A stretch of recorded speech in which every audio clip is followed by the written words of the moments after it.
you've been really good to us for the first round action of the PFL World Tournament in 2025. Welcome, fight fans, to the post-fight show. We're at Universal Studios. And there's your smart cage. We're right next to it. Sean O'Connell, Randy Couture, Dan Hardy on the broadcast all night long. And fresh out of the smart cage, and I do mean fresh, so fresh he still's got his wraps on, Mr. Wonderful Phil Davis, coming off a big victory. Right hand starts it, the left hand pounds it out. Big finish over Rob Wilkinson. First fight in 2 years, first win in 2 years, and you get it done in emphatic fashion. How good does it feel? Definitely feels great. Definitely feels good to be back in the win column. You describe me as fresh. I'm anything but fresh right now. I'm soaked in blood and sweat. It's a good feeling, though. It's a good feeling. It's a fresh good in feeling. terms of timing, not fresh in terms of like smell or something.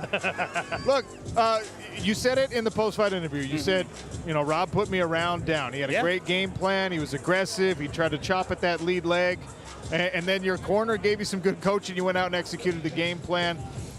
Did it feel... did you feel any rust? Did it feel like a slow start? Did it feel like that was kind of how you expected it to go?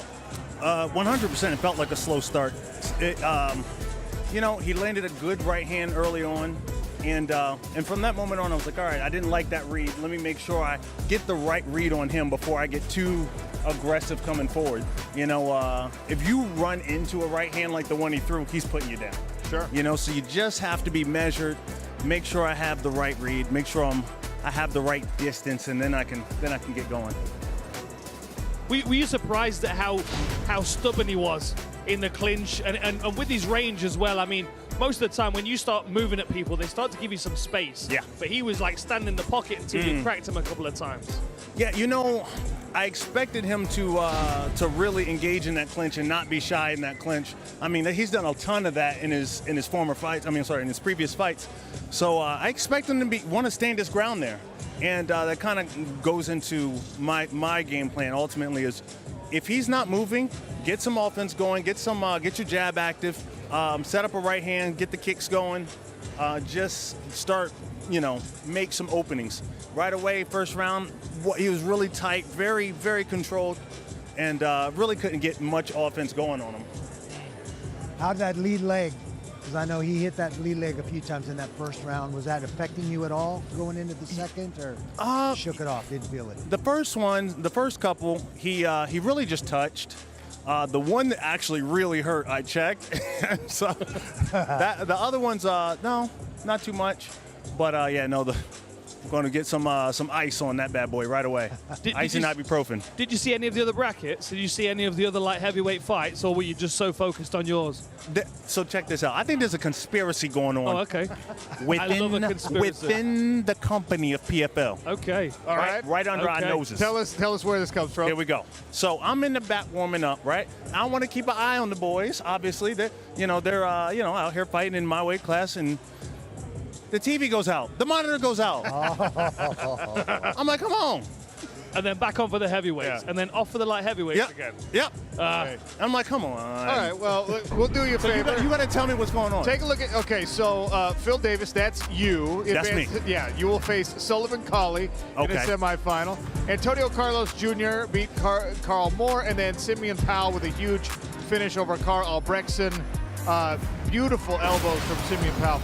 Let's talk about your future opponent, though. Sullivan Colley. This man, we spoke at the fighter meetings about, you know, you're a Penn State wrestler. Yep. Arizona State has, I think, done a great job of transitioning wrestlers, collegiate wrestlers, into MMA. Yep. He's a former Sun Devil. Yep. Defended the takedown here from a Northwestern wrestler, another Big Ten guy, and was able to hammer out a TKO. Not maybe quite as pretty as yours, but he got the job done, did Sullivan Colley. Hey, I'll take that any day. I'll take that. I will take that TKO any day. So, Sun Devils versus Nittany Lions. National champion wrestler versus a guy who wasn't quite as decorated, at least in collegiate wrestling. And, you know, the old guard versus a rising star in his 20s. This is a great matchup. I mean, you just set the stage right there. That's right. You just set what the I'm trying to do, stage. Phil. They're just like a vat of gasoline, and you just lit a match and flicked it very carelessly, sir. Very carelessly. What do you know about Sullivan Cauley at this moment? Well, I'm going to go back and watch his fights. I like to take it very, very, very one fight at a time. I like take nothing for granted. You know, you could get injured walking to the cage or warming up, pull a muscle. Like, nothing is for granted. Don't look down the road. I just focused on Rob Wilkinson, and now I'm going to go in and take a deep dive on Cully. That will be the semifinal matchup. Shoeface versus Simeon Powell on the other side. There's some parallels there because it's a guy with championship credentials against a rising star. Yeah. On this side of the bracket, the same is true with Shoeface versus Simeon Powell. So, yeah, that's going to be a fun one come One June. quick second here. So, those two were not set to fight. All right, I saw the full bracket for the first time. That's how serious I am. I don't even look at the full bracket, right? I looked at the full bracket for the first time this week. Those two were not supposed to fight. That's correct. Marcelo Nunes fell out literally today. Today. Today. Yep. Today. And where's the other gentleman, the German guy? Polizzi got in. No, so Yeah. Polizzi was they the were the- first alternate. Yes. Javier was the second alternate. Okay. So obviously Polizzi stepped in, Yes. and then the other opponent obviously didn't get an opportunity, which is unfortunate, but Yes. that's the nature of the alternate, right? I'm telling you. So Polizzi steps in. Minor grievance to air that Phil Davis was not watching our PFL pre-fight show before the event started. I mean, we covered all of this in the pre-fight show. I don't know if you were like getting ready to fight or something more the important. craziest thing happened. All right. Now I don't know how deep. I don't know how TV deep didn't work for that one this either. thing runs. The TVs at the hotel went out. Okay, like Oh, Mr. Wonderful is back, ladies and gentlemen. We will see him again in June in a semifinal matchup against Sullivan Cauley. Thanks for being here, sir. Thank Thanks you. for a great fight. appreciate it. Awesome. Jonathan outlaw. Coachman, what do you got for us? Like changing of the guard fights almost, right? We have Thad Jeans versus Jason Jackson. Tonight we're gonna have Antonio Carlos Jr., another former champion, versus Simeon Powell in that second round. You know, what are your thoughts on the way that fans might perceive that, hey, that we might be getting into a new era with some of these new younger fighters? I hope they do, because here's the thing that we've been dealing with, especially since a lot of the new people have come on. We've talked to you guys the last 3 or 4 weeks, is that when you're changing the perception of an organization and you're changing the organization and the direction, the one thing that we're not going to lean into is the negativity we've had in the past. So now you're coming in and you got veterans who've been here, but then to me, I love the fact that a lot of these young guys and young cats that are exciting, they're brash. Ross is a kid who literally was sending us messages after he won. He says, use me, use me. And those are the type of fighters that we want. We want the Thad Jeans to walk in tonight. He goes, whatever you need, here we go. That's how you build an organization. And I think we forget that other organizations that have been around for 20, 25, 30 years, they were at a starting point too. We're not at a starting point. We're at a start over point. And all of these young dudes, when you meet them, they're good guys, and the ladies too. And I think that the fights in June are going to be tremendous. And then also now you're going to start to see them in August, and then fight into the year. And then that momentum will just keep up because they want to finish. They want to be exciting. They understand that they have an opportunity in a great organization with really great people that if they do their business inside the Smart Cage, we're going to do our business outside. So I love the conversations we've had with a lot of these fighters. The last week or so during the off week, a lot of communication. And that's the other thing, is we want to communicate with the fighters. That's been an issue in the past. That will not be an issue moving forward. And we want them to understand we value them, and we want to build a roster around the new, young, exciting fighters. And speaking of communication, right, half of the fighters essentially, right, no longer in the tournament. Yep. How do you continue to utilize them to make exciting fights? Because there's a lot of fighters that got knocked out that are very exciting. Yeah, 1,000%. So we have 32 fighters going into the semis, right? So that's over the course of 3 nights. So you're going to have 8, 9, 10 fights to fill out the card. So I never understood the verbiage that some people were using where they said, oh, their PFL season is over. Well, the PFL tournament is over. But to me, if you take 2 guys or 2 young ladies from who had a loss and looked really good. And that's what I want the fighters to understand. Just because you lose in the tournament, if you look good and you were ready and you were on weight, you're still gonna have an opportunity to fight 2, maybe even 3 times in a year as we start to fill out the year and have more than just the 10, world tournament fights. So to me, if I lost, I would not think, and I'd be ultra aggressive. I'd be calling the office. I say, I want another fight. I want to fight in June on that card. It would just make a lot of sense. So to me, their year's not over. It's just a matter of how much do they want to fight, where do they want to fight, and what makes sense. Absolutely. Now, outside of the World Tournament, massive signing, Patrice Evra, making that, he's going to have his debut not too long from now. Yeah. Just thoughts on that signing, how it impacts the PFL and just overall everything with that? I think what you have to embrace when you're a company of our size and what we're trying to do, and because people look at it and go, why would this guy, what does he know about fighting? Well, he's been training MMA for a long time, and this will be kind of his first foray into I don't even think that's the right word, into a professional fight. And I think being on the card with the other star power is going to be really, really cool. But I think internationally, especially in the UK, when you have somebody that has his name value, I think there's going to be a lot of interest there. And so to me, you have to do things like this, crossover, cross-promotion, and I think he's the right guy. Super excited from everything I've been told. Dan Hardy is obviously in charge of PFL Europe, so it's just one more idea, and if we don't think outside the box, we shouldn't be in the game. And we talk about that all the time. We've got to think outside the box and do things differently, and this is one of those things. And speaking of doing things differently, you got a couple weeks before that next card. What are some of the things, like the Coach's Corner and other social media platforms, that you intend to use to continue to build the momentum going into those fights? It's a great question, and that's the entire reason that we started Coach's Corner and the entire reason we started Coach's Conversations. The one thing we were not utilizing to the best of our ability is our YouTube page. We have over 1 million subscribers, and now we have a new digital team. They're amazing. I work with them 2 or 3 times a week. Now you're starting to see a lot there. You're starting to see our VOD deal we just did with the Stadium Network. So you're seeing a lot of the former videos that people may not have seen in 2019 through now. So I think it's about educating the fan base on what we've done and what we've been. But then now we have, today's May 1st. So June 12th is the next one. So we have 5 or 6 weeks. And to me, it's now our job in the office, my job, to really utilize what we have, and we do 2 Coaches Corners a week. We need to focus on the knockouts. I think this week you guys saw we did all 17 finishes in $110. That's something we've never done before. Why? I have no idea. I wasn't here. I don't care. We're going to do it now, and then now we make. All right, welcome back to the side of the PFL Smart Cage. Sean O'Connell, Randy Couture, Dan Hardy, Dalton Rasta. He already booked his ticket to a semifinal matchup, and it happens to be a rematch. I know that's one you wanted. The only loss, I'm not bringing up the bad stuff, on your professional career happens to be your next opponent. So give me the thoughts on that, the weight of that to you. I mean, this means a lot, man.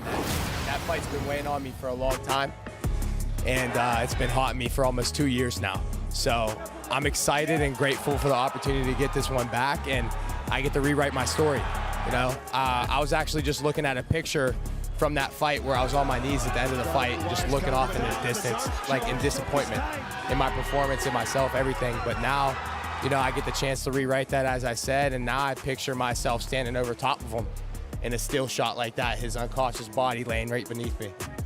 Well, you punched that ticket with an impressive victory over a longtime veteran of the PFL in Sada Boucy. Got that done with the choke, and there's the bracket. There's our middleweight bracket. Fabian Edwards, Josh Silveira on the other side. Any thoughts on that matchup yet? No, I'm not paying attention to them at all. I got Aaron Jeffrey right in front of me. That's the only person I'm focused on right now, so I can give a damn less about them too.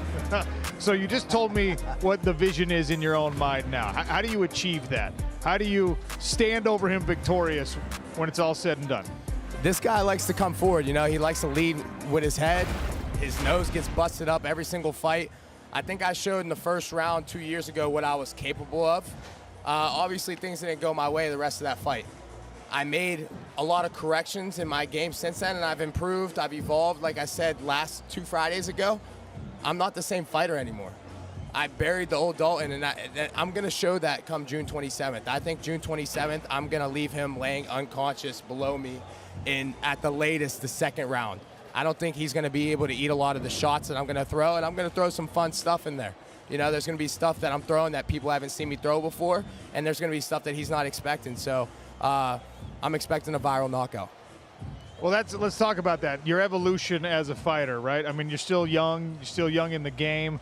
What are you adding to the toolbox at this juncture? I mean, I'm doing a little bit of everything, man. I'm doing spin and wheel kicks. I almost stole a trick out of Sadibou's book in my last fight against Sadibou and was planning to throw it against him. But, you know, things didn't align for that. I didn't get the opportunity to do it. This fight coming up, maybe I do. Maybe I hit him with a flying knee. Maybe I open him up with some elbows. I don't know. I got a lot of tricks up my sleeve that people haven't seen yet, and I'm excited to show them. Well, us old fighter guys, we were talking about you, and we got pretty concerned. We feel like maybe you need to start focusing on lifting and nutrition because as you can see here, just looking real bad, pretty chubby in this one, Dalton. So those ribs, that's not something we don't want to see those muscles looking like that for these fights, and definitely only one Valor energy drink at a time. All right. Yeah, that actually was a pretty bad picture. I don't like that picture, to be honest. I usually look better than that. That paints the whole picture. If that was a bad body picture for Dalton Rasta, you get the joke. Look, man, you had an impressive performance. Thanks so much for joining us on the post-fight show tonight. Thanks for coming to the fights. Obviously, good luck. Stay healthy in training camp. We're looking forward to June. Thank you. Thank you for having me. Dalton Rasta, Aaron Jeffrey. That's coming up in a semifinal matchup. More highlights from tonight. Antonio Carlos Jr., Carl Moore. We have to talk about this, Dan Hardy. The illegal knee and a stern warning. Yeah. Antonio Carlos Jr. goes on to defeat Carl Moore via split decision. Could that have been a more significant moment in the fight? Well, that illegal knee. I mean, I think, you know, the toughness of Carl Moore was what got him through that circumstance. If he wasn't so tough and durable, he might not have taken that knee as well as he did, and he might have been more hurt. I mean, I just think we need a hard, fast rule in these circumstances when it comes to eye pokes and you know, illegal knees to the head. I mean, we're talking about concussions here, right? If it's an illegal knee, then it needs to be weighted in the favor of the fighter that's received it. And of course, you know, we've had some unusual decisions tonight that have been razor close. He's laughing. He knows what I'm talking about. Like, these are the kind of circumstances where you look back and you go, I mean, they even said it about Anthony Smith the other week. You could have been a UFC champion, but you chose to do the right thing and to go, no, I'll fight on. And we all as fighters want to do that, but ultimately the referees, the officials, they're the ones there to keep the playing field even and protect us when we're not going to protect ourselves because we're too hard-headed, you know? Somebody put Dalton Rasta in the dryer. And I was gonna say, it's like we shrunk him and out came me. That's good. The fact that I look like Dalton Rasta is amazing. He's so handsome, it's crazy. 100% cotton that one. Right? I'll take it. the Duck, Ian Parker, our betting expert. Instead of being a fat Dalton Rasta, right? Yeah, could be worse. You know. Yeah, look, you hit on most of your picks tonight. The last one, the only one I missed was Phil Davis, who won by knockout, which I don't think anyone saw coming. Look, even this fight with Simeon Powell, we had him in the parlay. He looked good. I thought round one he was a little hesitant. His coach turned to me and he goes, watch out for round two. We were waiting to get Albrechtsen tired, which I said, yeah, I guess that would work. And long and behold, round two is that version of Simeon Powell. Round two, he can win this thing. I also want to take the opportunity, every time I'm given the opportunity, to thank the man who campaigned so aggressively for elbows to come back in professional mixed martial arts here in the PFL, because look at the tool that it is for somebody like Simeon Powell with those crazy long arms. And yeah, just this kid is dangerous, Randy. Oh, definitely. And you guys alluded to it. I mean, those a la John Jones, that range, that length, he gets into that clinch range, and those elbows are coming hard. Yeah. Look, hey, we still don't have a realistic read of Simeon Powell. every time they're Oh, I trying to agree. check his reach, he does this like short thing with his arms, so we can't get a full read on it. So you're He telling me always- That looks you're funny telling on the camera, right? You're telling me the 85-inch reach listed Yeah. on his tail to tape is him trying to shorten his arms? That's Simeon pulling his arms in like this like a because he T-Rex. doesn't want people to know how long his arms are. Oh, wow. For They're all of already you, longer than John. For all of you math whizzes out there, 85 inches translates to 7 feet 1 inch. He's 6'5", Yeah. but he's got a 7 foot 1 inch reach. That's That's insane. insane. That is crazy. Wow. Let's take a look at our heavyweight bracket real quick. What's your reach? 72. That's not true. That's an exaggeration. I'm 6'6". Here's our heavyweight bracket after our first round action. Valentin Moldavsky moves on to face Alexander Romanov, Rodrigo Nascimento, Oleg Popov. Look, did you, Ian Parker, give me this. As you're Yeah. going through these highlights, how did you score this fight? Oh, my Lord. Look, round 1 was easily Bilastani. Round 2 was closer than I think we originally thought. I think a lot of people had Bilastani winning that easily. Look, there was a lot of moments in that round. And then round 3, I gave to Moldavsky. So it would not have shocked me either way. What shocked me is that the one fight that should have went to a split was unanimous. To me, that was the weirdest part of the whole thing. We had 2 other fights that were splits that went the wrong way, in my opinion. This one should not have been unanimous. A split either way would have at least made somewhat of sense, but man, these judges are something, right? Valentin Moldavsky advances to a heavyweight semifinal, and Alexander Romanov against Tim Johnson. These are the 2 big body heavyweights. These are guys who have to cut to make 265 pounds. There's King Kong right there. Big left hand. And then Johnson tries to duck under a combination.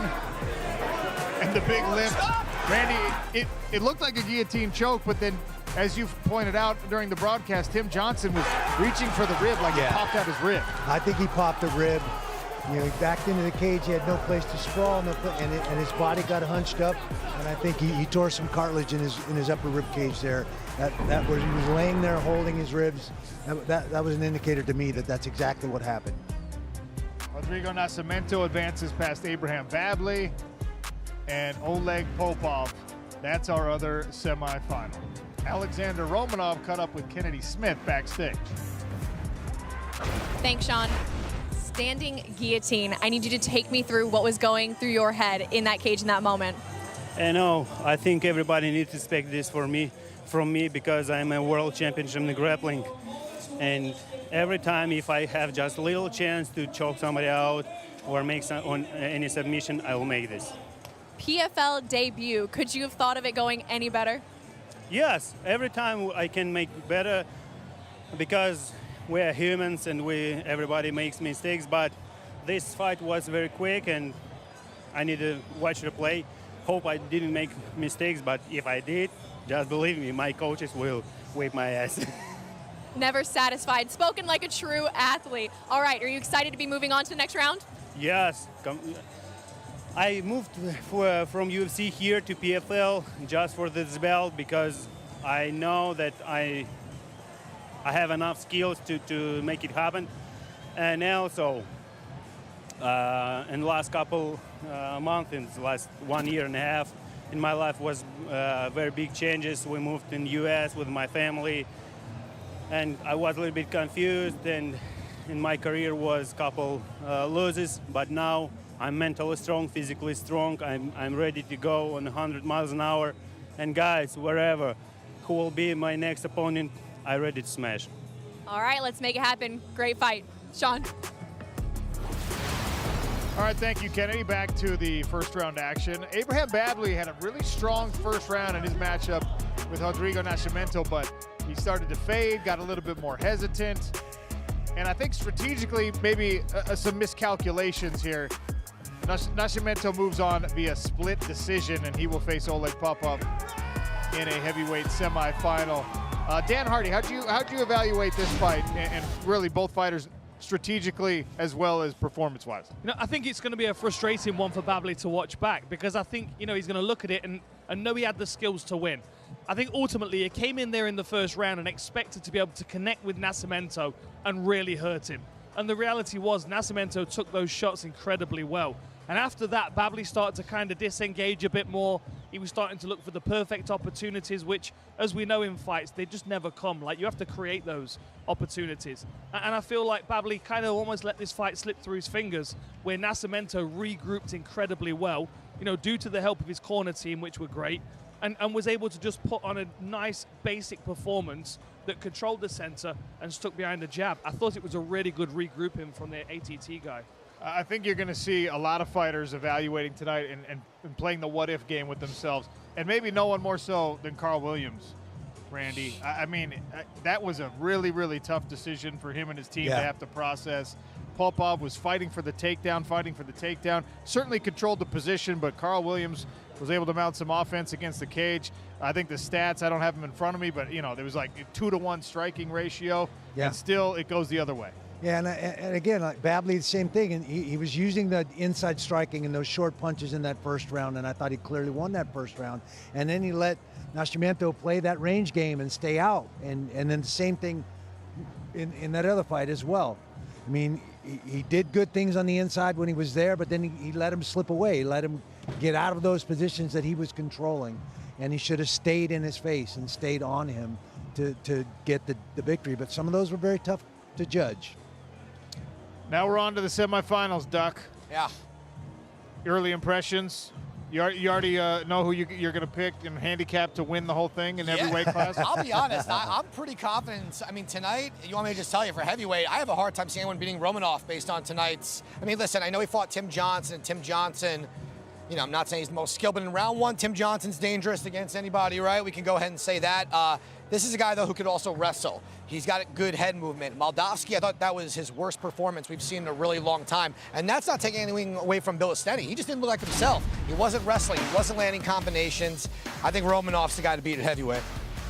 Upcoming events, May 9th, Jeddah, Saudi Arabia for a PFL Middle East, North Africa Regional League. Will build stars there and hopefully invite them to the World Tournament for 2026. The same is true of PFL Europe.